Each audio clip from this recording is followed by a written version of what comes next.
Oh, thank you. Appreciate you. Oh, thank you. Order for Romano or the carbonara? Carbonara? All right, enjoy this one as well. Oh, appreciate you. All right, give me 2 seconds.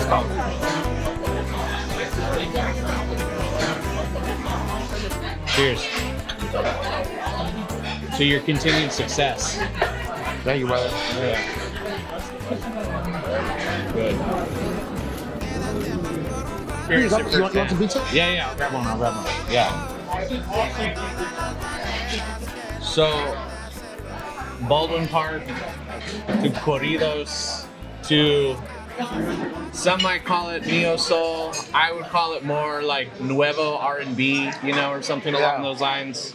I've heard some people say corridos alternativos. Okay. Like, all right. Alternative corridos. Yeah. I fuck with that. When did you realize your taste wasn't gonna be like one fucking lane? I think like when you're a producer or songwriter, prior to that, you're just like a little bratty kid that's like, this shit's fucking whack. If it's not like, if you're a metalhead, you're like, that hip hop shit is whack. You're like, right. I had like every phase. So I feel like when I was a metalhead, I was like, I ain't on that hip hop shit right now. When I was like a hip hop head, I was like, I ain't on that rock shit right now, Right. And then I think when you get like a little older and you start producing and songwriting and just being a musician, then you could like hear like a Kenny Chesney record or like the Dixie Chicks or some metal shit, some like heavy death metal or something, Taylor Swift, and like kind of appreciate everything, So I think that the producer musician journey kind of made me like open my palette to everything. And then I kind of started like applying that to myself because I would only make like hip hop and R&B and it was still eclectic. But then at a certain point I was like, well, I already listened to everything and kind of like everything. I might as well just kind of start doing a little bit of everything, And the corrido thing, honestly, we kind of just like stumbled across that. Like, it's just one of the things that we fuck with, and we're like, we should try a record like that, Right. And we grew up on it, so I love the style, and that's why I think we're like also doing such a combination of shit, Because it feels natural that way too, Not to think about it too much, For sure. What did music sound like in your house growing up? Damn. Like, El secreto de amor, secreto, Or like, that's a jam. Yeah, La Vaca or Elvis Crespo, or Yeah. Or like,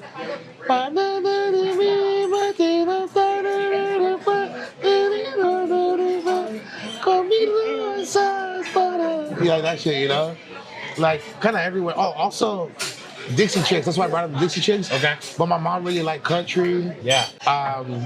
My aunts, probably the first songs I can ever remember, like, that I have like a cognizant memory of, is two that, where the party at with all my girls. Yeah. And then the other one, baby, while you're grinding, I get so excited. And those are the first two songs I can remember, like in memory that I knew, Yeah. And then like Me and My Bitch, I remember that one too, like Biggie, I don't know. So, it's like the Biggie Small song where he's like, gotcha. She looks so good, I want to suck on her daddy's dick. Yeah, she must have been pretty, bro.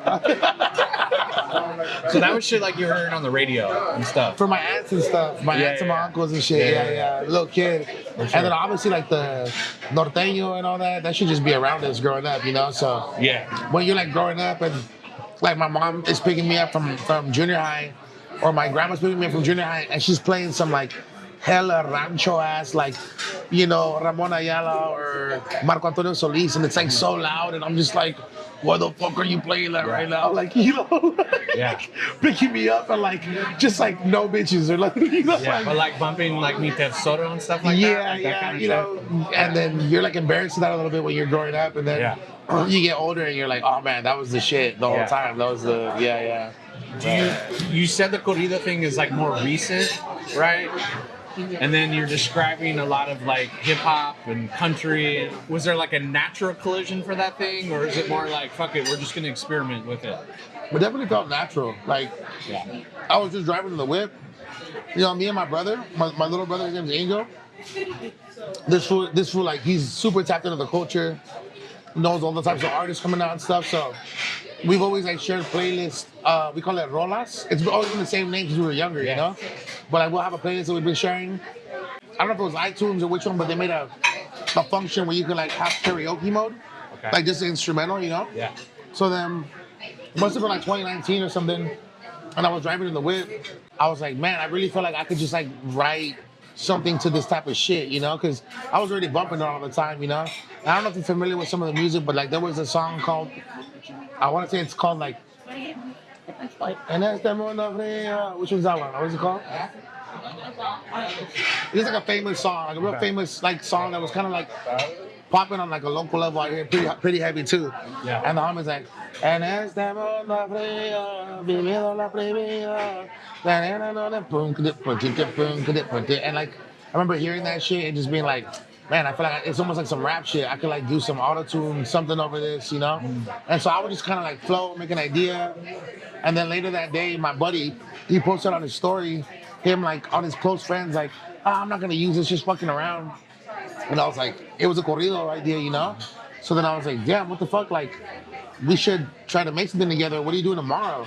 And I met him up the next day and we recorded Navegando, which is one of the corridos I have out. Right. And then that day when I met him, he told me about Fernie. He's like, you know what, man? This sounds crazy. I actually know somebody that you'd be dope with, my buddy Fern. And so then I met with him like a week later, and then we just kind of locked in, you know? Started making all types of stuff. And he got into the Brown Boys with us and, you know, just started doing other shit too. So even when we were making the corridos, like, me and Fern we just more hit it up on some homie shit. We're just like, you're just cool. Like, I feel like I know you forever. Make all types of shit. He's an amazing guitarist, producer. And he fit right in with the Brown Boys, and we all locked in. But then the corrido thing, we just kind of did that because he's kind of like me in that like we grew up on different shit, and he knows the vibe, I know the vibe, you know. But we weren't really being like intentional with like we're gonna make a project of this shit. We were just making songs, and then we'd be in the studio with someone like you and be like, yo, check out the shit we're working on, and I'll show you some corridos, and you'd be like, oh my god, what the fuck, you gotta put that out. Yeah. But then we would just be like, I don't know, like, I'll see, maybe I'll put it out or not, you know? So it just kind of sat there for like, some of these songs sat there for like 4 or 5 years, you know? We dropped the first one like in 2024. So I had already, some of those had been sitting there, yeah, literally for like 4 years or more, you know?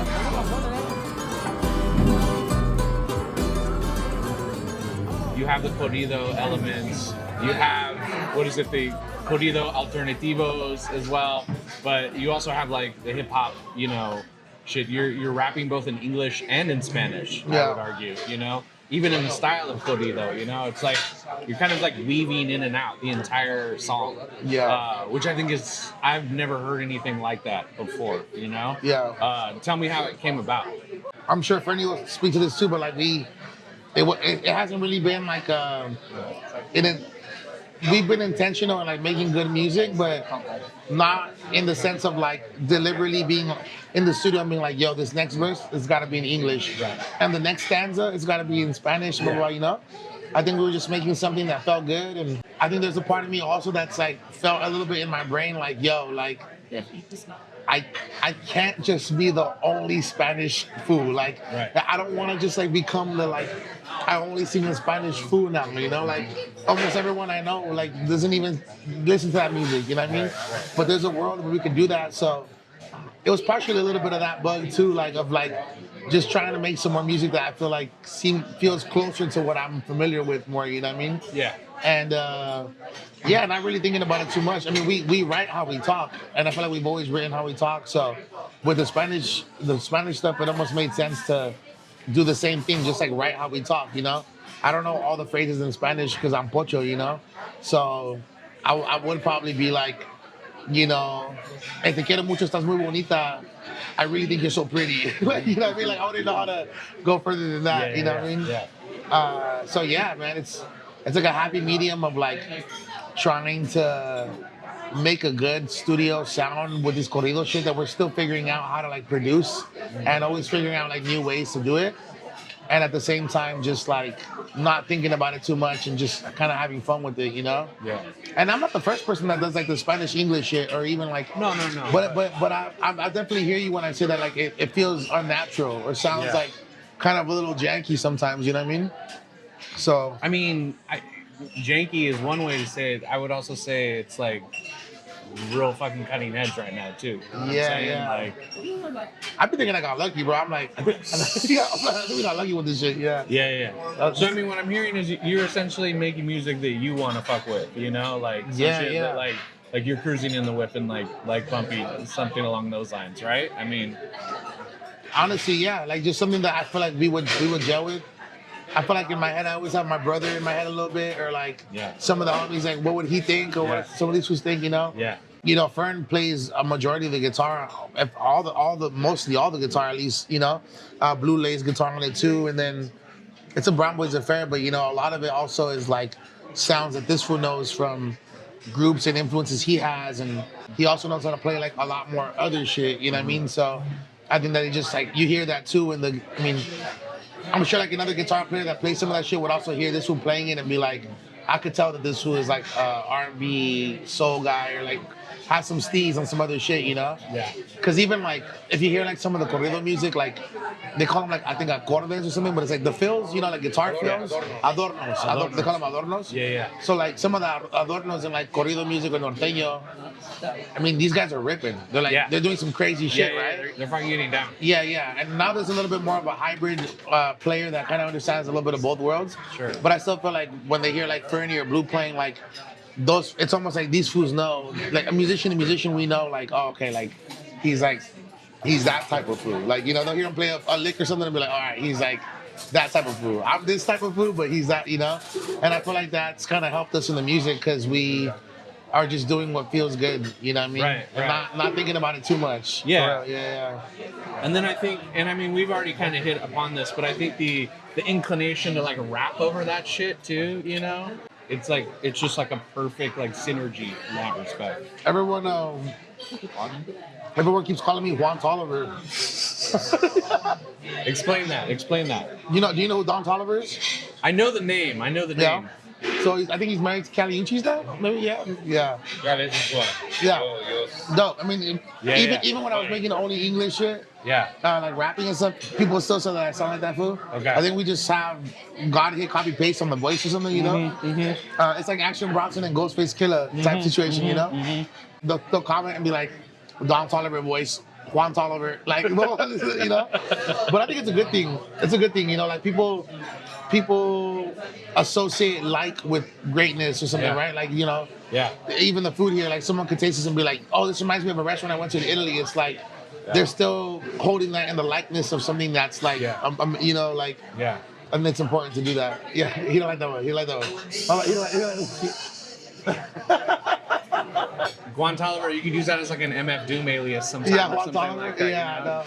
Drop some fucking white labels or something like that. I mean, man, I would love to get him on the song. We'll see what's up. That'd be cool, you know? Yeah. So, when you guys are building a track, how does it start? Is there like a groove, a chord, or is it like a feeling or something like that? I feel like it's never one thing. A lot of the shit, like Fernie also will have concepts and ideas. Like he's on his own at the house and we'll make some shit and he'll come through the studio and have a progression. Sometimes I'll hop on the piano and be like, oh, try this. Here's the chords. And then I won't even record it, but like I'll make the chords with them and then they'll record it, you know. Sometimes I kind of just take a back seat and let these fools kind of just take the wheel, you know.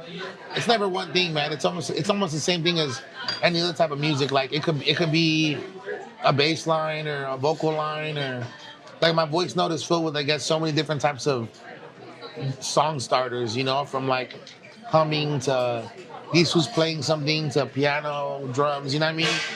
I just feel like as long as we feel, the one thing that is important is that I feel like if we feel that little itch to like, oh, this could be good, then like follow that through, you know, because that's, I feel like, the killer of a lot of this type of shit we're doing right now is like not following through, you know, and which I've been like vehemently good at not following through, you know what I mean? So I feel like this whole situation, like the corridos and all the label talks and all this other stuff we've been doing is like kind of also putting a fire under my ass to be like, all right, if there's ever been a time in your life where you gotta like learn to follow through, like now is the time, you know what I mean? So yeah.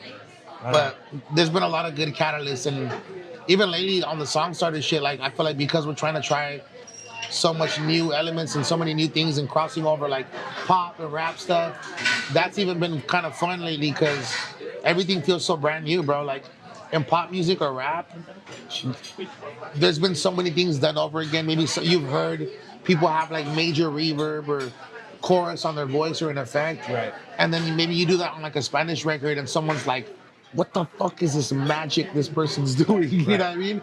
But it's like we've already maybe seen that in other situations, but it feels so new in that genre sometimes. Some of that shit, you know what I mean? Heavy auto tune or trippy effects, all that's the piano. Yeah. There's not that much piano on the records. When people hear piano on the record, they're like, "Oh my god, what the Right. fuck?" You know what I mean? Is there like and maybe this is just like a producer thing and it happens all the fucking time, but like, is there like an example of music that like will bring you inspiration even though you might not necessarily hear it? Like, Yeah, for sure. yeah. What Like, do you hear? Well, I mean, I kind of hear everything that we're discussing as far as that goes, but the reason why I bring it up is I was interviewing the Sinceres and they were talking about like some chord structure of a Weezer song, you know, that they used, you know, to like help them create like a chord or something Yeah, like actually, that, you know? yeah. And I I'm like, I don't hear it, you know, Yeah, but yeah. like, I'm just wondering if there's something, is that kind of shit always happening, you know?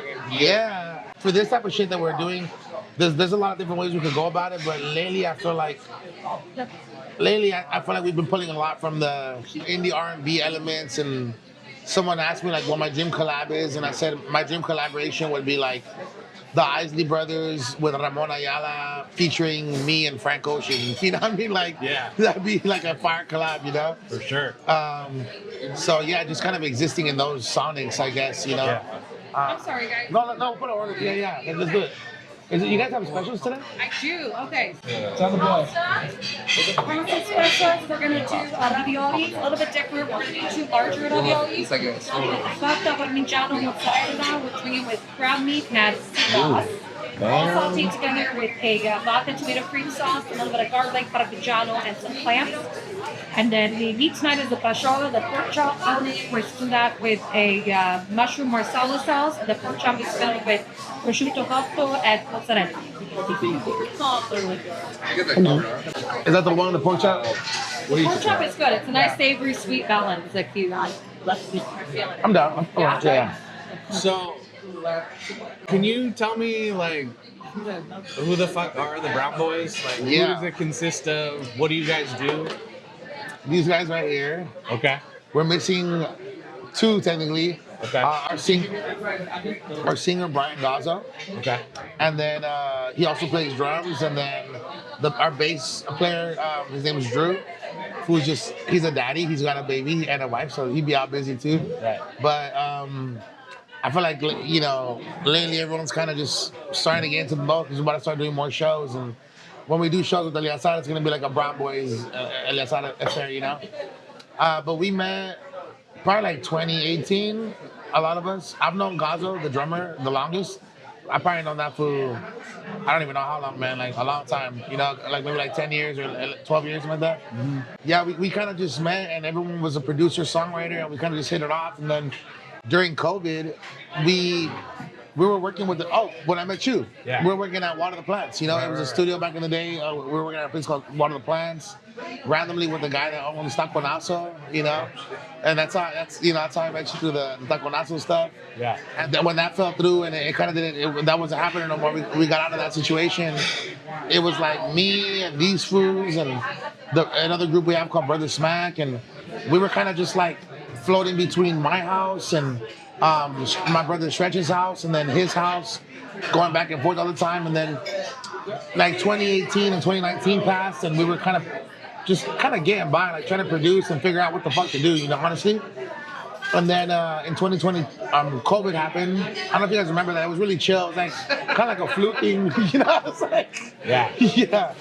But Just a little blip. yeah, it's like a little blip. Yeah. Yeah. But after that, we did the whole quarantine thing, and we're like, well, we still want to cook up, so we'll just make it so that only me and we go to Blue's house, and only me and Blue and Brian meet up, and me and Brian were already meeting up all the time, anyways, right? We start cooking up and hanging out all the time, and then we all get COVID together at the same time, you know? We all get COVID from the same studio session. Yeah. So then when we got back from COVID, and everyone was all good. Then we really linked up hard, and we started kicking it fat all the time. The Brown Boys thing, honestly, like I honestly, and correct me if I'm wrong, but I really don't think we ever had like a meeting or a talk where we were like, this is gonna be called the Brown Boys. Right, you know, right. like we would have for sure picked a better name. You know, Yeah. we would have for sure picked like something cool. You know, Yeah. I have like a whole list of. Yeah, it's just yeah. We would have picked a good name, you know. Right. But the Brown Boys thing, like we had a couple times. Well, we would write Brown Boys type beat, hashtag Brown Boys type beat, Brown Boys producers, like shit like that, you know. Right. I've been kind of writing like Brown Boys in like books since I was like in junior high. I've been telling this fool like just random shit, like Lil Tiger Right. bullshit, you know. So we would put that on the beats, and then I don't know how that kind of like snowballed into like Brown Boys music, like because we started writing our own music, and then we did a couple of shows, and we were like the Brown Boys, and we were like, especially our singer, he was like, man, let's change this shit, like change his fucking name. And I think every time that we were about to like have a conversation to change it, like there was always a situation where like we would encounter a show and someone was like, I really fuck with the name, man. It's just badass, eh? Like, you know? Yeah, like never change, man, you know? So then I feel like those situations have kind of made us feel better about it, you know what I mean? And you know, I just don't like the idea of like being a 65 guy and being like, and the boys are coming out. You know? Would you say it's more of a group or like a production team or like, or is it both of those things? Production, songwriting, but we also have our own music, you know? Right. We dropped 2 singles, but we're going to be more consistent now that everything's going on too. Right. And so we have another one we're dropping hopefully next month. You know, it sounds great. I'll send it to you too, you know? Yeah.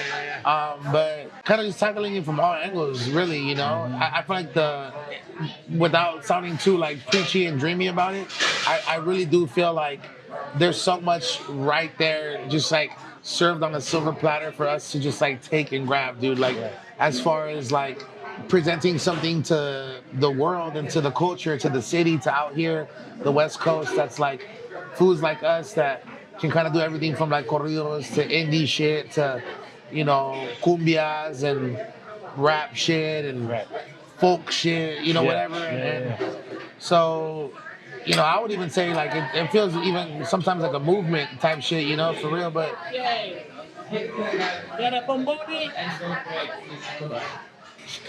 For sure. yeah, for sure. Yeah, thank you. That's your baby? That's it.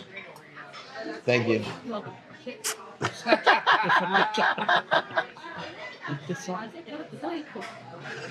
Have the Brown Boys backed anybody else other than you? That's actually, I would say that's kind of how we started more, right? Like we more were trying to do that at first, like produce for other people and back Like people a up. wrecking crew. Kind of Yeah, like literally. that. Yeah.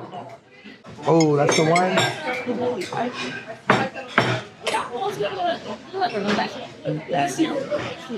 A treasure. Wait, that's not real.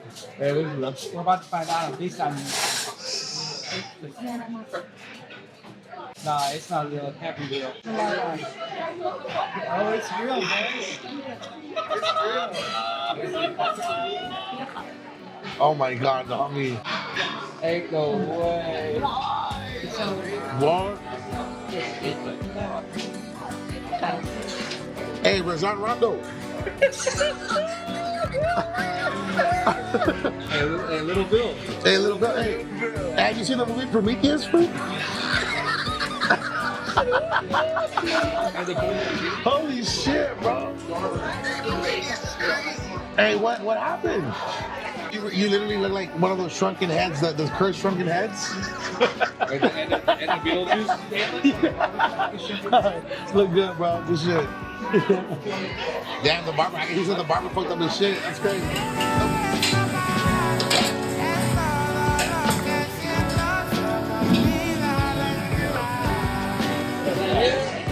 Oh my God. You don't need a nice, but I give it to you anyway just because it's beautiful. Oh my God. Bon appétit. Thank you so much. Thank you. I'm not still But you know, Brown Boys, man. Long story short, it's the winning team, man. Yeah. You know. Anything Have you guys taken anything from those experiences when you're working with like legendary acts like Brent Wood or like even like newer cats like Kuko or Joey or anybody sure, like that? for You sure. know, like what do you guys take away from that shit?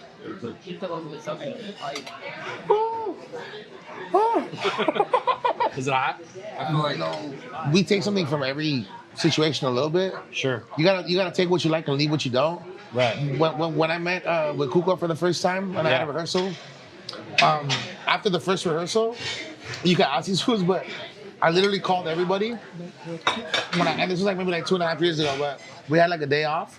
I called everybody and I was like, yo, we have to have a meeting at the studio like now, like ASAP, you know? I started making like spreadsheets and like, Right. you know, like to-do lists and this and this, like shit I had never done before, you know?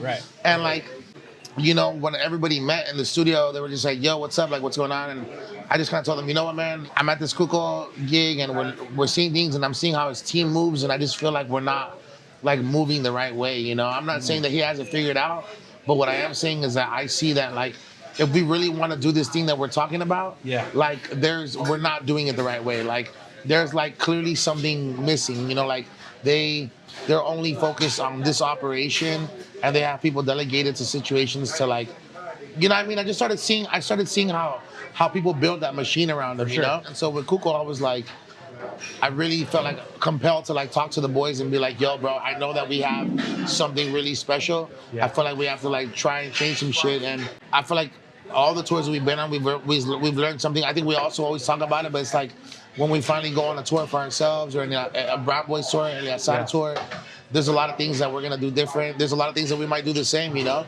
Well, I really respect that, like the Sinceres, the Altons, Kuko. I've never really been around any artist that didn't show hella love to the fans, you know? Like they stayed after the show, they went to go talk to people. The Altons and Sinceres, as soon as the show is done, those fools don't even go backstage. They literally walk off the stage. They literally walk off the stage and go talk to people, you know? So it's like, you gotta take a note of that, you know? And I was talking to Ponce, the singer for the Altons recently, maybe like a week ago. We were talking about this music, the Algo de Mi record, and just what we're doing and some of the label deals I'm trying to deal with right now and stuff. And we were just saying how it's so special that we have like all these friends that I feel like we make music that can be universal, bro, can be loved by like grandmas and grandpas, but also the parents and also the kids. And feels like it's gonna be timeless. And we can perform this when we're 60 and not feel like we're gonna have to say shake your ass on the floor. Like, you know what I mean? So I feel like there's something really dope about what we got going on there. You know? I mean, that definitely feels like a Brentwood, you know, lesson right there. Yeah, no, for sure. I mean, dude, Brandon Wood is a G2. This was just a legend. Brandon Wood was a legend, bro. Like, first of all, rest in peace, legend. You know, one of the rehearsals, they were trying to have like horn people playing it.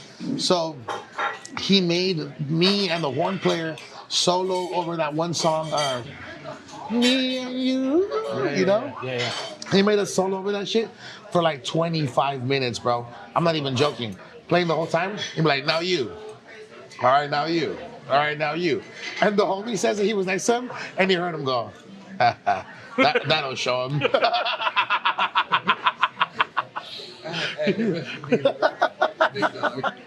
So I was like, I don't even know if that was a lesson I learned, but it was just like, this was human, you know? That's amazing. Alora, everything okay, boys? Bro. What do you got there? Ragu. Spaghetti ragu. Some quick. Yeah, Mike, shout out Mike, but I'm genuinely in here a fucking lot. Oh yeah. You know, like, Same. Yeah, not just he's the homie. Like I really do love it here, man. Yeah. Well, I mean, sometimes me and my family, we walk here, you know? Oh yeah. My daughter, she's 7 years old. She's gonna be 8 soon. Sometimes she gets pissed because we walk by and we don't go in, you know? She's like, Smart girl. yeah. She's like, what is this bullshit? You're gonna go home and make me quesadilla right now? She's like, Yeah. We discovered another spot around here too called Ruta 15. oh yeah. Whoa, bro. Yeah. The ceviche. What the fuck? Yeah. Do you remember what you had? I mean, a little bit of everything, man. We ordered a couple of things, but like, We went off that night. Okay, morning. Well, we had the one that they put in the coconut. Yeah. You know, and then we also had the bluefin tuna tostada. Yeah. Holy shit. Yeah. And the esquita, have you had the esquita there? The corn? No. It's insane. They use like Okay. 7 different types of corn. Oh, yeah. And then they mix it with like butter and all this shit. It's crazy, bro. Yeah, crazy yeah. shit. Where it's right next to La Taqueria brand. I think it's the same owners. Okay, and that spot is great too, bro. Yeah. Haven't had that spot yet. Right. What's that one? Mhm. Yeah. Good ceviche. I mean, it's like ceviche that'll blow your mind. Really? Yeah. Bro, for real, bro. Like next level shit. That's some of my favorite shit, dude. Like mariscos and stuff. Oh yeah. Seriously. I've never had, we have a troca called Mariscos El Patron over there in La Puente. Okay. And they make like fried shrimp tacos where they put the tomato sauce on top Yeah, and shit. yeah. I never had the one over there in LA everyone has. Is it Mariscos Martins? Or is it the blue building? Yeah. Right? Yeah. Crazy? Is it bomb? I mean, it's like one of the, in my opinion, it's one of the like iconic tacos of Los Angeles. You know. So, yeah, we should roll. Yeah, I would love to go there. Have you been able to try this food spot to Gusto Bread? Yeah, we live right there. Oh yeah, okay, sick. yeah. Dude, that spot is Yeah. that's a hack right there. That like changed my view on Pan Dulce, you know? Yeah, same. Yeah. Yeah. I mean, Mike knows Arturo. You know, Arturo's so nice too. Yeah, dude. yeah. He deserves all that shit for real. For sure. I mean, that, the sourdough concha, you know? I mean, that shit blew my mind when I first tried it. When I tried that, I was like, oh no, I moved to the right place, you know? Yeah. Like, yeah. My girl, she works in that tattoo shop across the street from it. Oh, no shit? Yeah. Oh, okay. I know. Yeah. She's a tattoo artist? She does like cosmetic tattoos and stuff and like okay. eyebrows. She actually rips on violin, bro. She plays violin and strings on all our shit. Oh, damn. Yeah, so if you ever hear like strings or orchestra stuff, that's her, you know? Oh, fuck. Yeah. How'd you guys meet? Man, she was a waitress at a spot up the street called The Attic, you know, The Attic. Right? Yeah, I know that spot. She was there for like 7-8 years, dude. And maybe like in 2019, we had a show. We had a show at a Fight Club. Well, Fight Club. I don't know if you ever heard about it. We throw an event out here called Fight Club. First Friday of the month, you know. Where at? Can't say that right here on 7th and Cherry, you know. You guys still do it? We're starting it up again this month. Oh, okay, yeah. cool. I'll let you know. So, anyways, she's my waitress, or like her homegirl's my waitress, and the homegirl's like, "Oh my God, Brian and Eleazar, like it's good to see you guys. I want to introduce you guys to my friend. She plays strings." And Chelsea comes to her, she introduces her, and I'm like, "Oh, good to meet you." And I've seen her before, you know, but it was during COVID time, so everyone had the mask on, you know. Right. But she has these like super green eyes, so I recognized it was her, you know. And I was like, "Hey, you should pull up to my show tonight." And she's like, "Oh, maybe I will." And so she ended up going there at night, and I seen her, and I was like, "Oh, that's my waitress from earlier today," you know. When I was done playing, she went up to me and she was like, "You did so good, I could just kiss you right now." And I was like, "Oh, you should just kiss me then." Yeah. And then, you know, we just she kissed me and we locked in, and these boys were like, "Who the fuck was that?" And I was like, "Dude, that was my waitress earlier, straight up, crazy, you know." The second time I seen her in public, I was dancing. I was with these fools. She showed up with all homegirls, and she's like, "Oh my God, hey, good to see you." Tries to hug me. I'm like, "Oh, stay away from me. I'm all nasty." She goes like this to my face. I don't care. I was like, "Oh shit, bitch." You said that shit like. You can put a ring on that, brother. He was like, hey. Yeah. Yeah, she's a good girl, man. That's beautiful. Yeah. That's beautiful. I'm happy for you, man. Yeah. Hey, so tell me the story behind your name. It's my middle name. Okay. Yeah, Eleazar. Yeah. Okay. Christian Eleazar, but I was like Christian, you know. But yeah, Eleazar is my middle name. People call me Eleazar, Right. just because people they pronounce it like that. But also, I had a girlfriend at the time, and I was a prick. So I'll preface by saying that, you know, even if this was a hard moment on her, she also was like, I was a dickhead. So we were just a toxico couple, you know. Sure. Going to go pay a ticket. You know, my name was Christian Eleazar Meraz. I had to like white it down a little bit for the lady. So she's like, "You hear you pay your ticket? Full name, please." So I'm like, Christian Eleazar Meraz. And my girl at the time, she's so fucking mad already at me and on toxica mode. Yeah. She goes like, "Are you a fucking idiot? Are you so fucking dumb? You can't even say your own name. It's fucking Eleazar. You can't even pronounce your own fucking name. Are you dumb?" Yeah. And I was like, "All right, I guess it's Eleazar," you know? Yeah. So I told the lady, and then you know, she never really fucked with the music at all, or didn't believe in it, or like she would hear my music and be like, "Why can't you make stuff more like Drake?" You know what I mean? Like, so I always felt like there was a little chip on my shoulder, you know. Yeah. But then eventually, I don't know, it just kind of grew on me, you know. It went from me being like, I'm gonna use that name on some petty shit to like, kind of just grew on me a little bit, you know.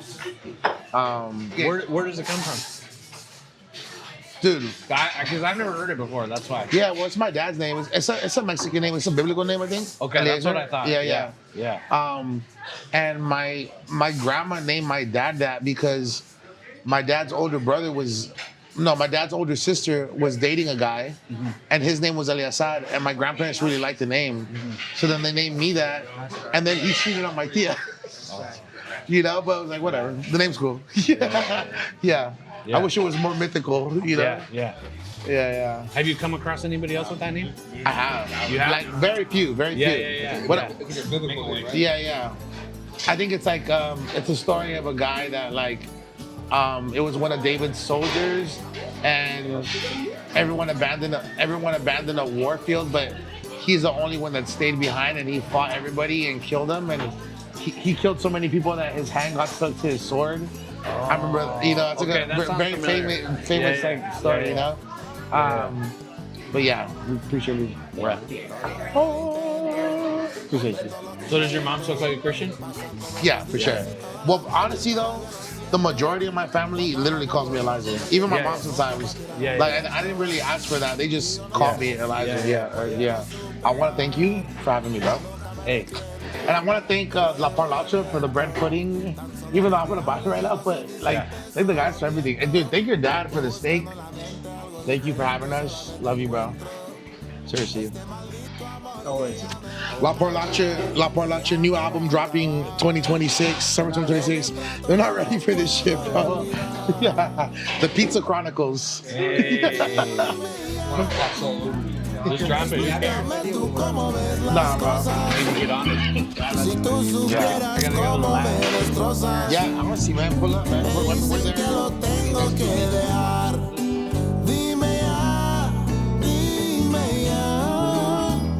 Explícame tú cómo ves las cosas. Tal vez los encontramos por ahí.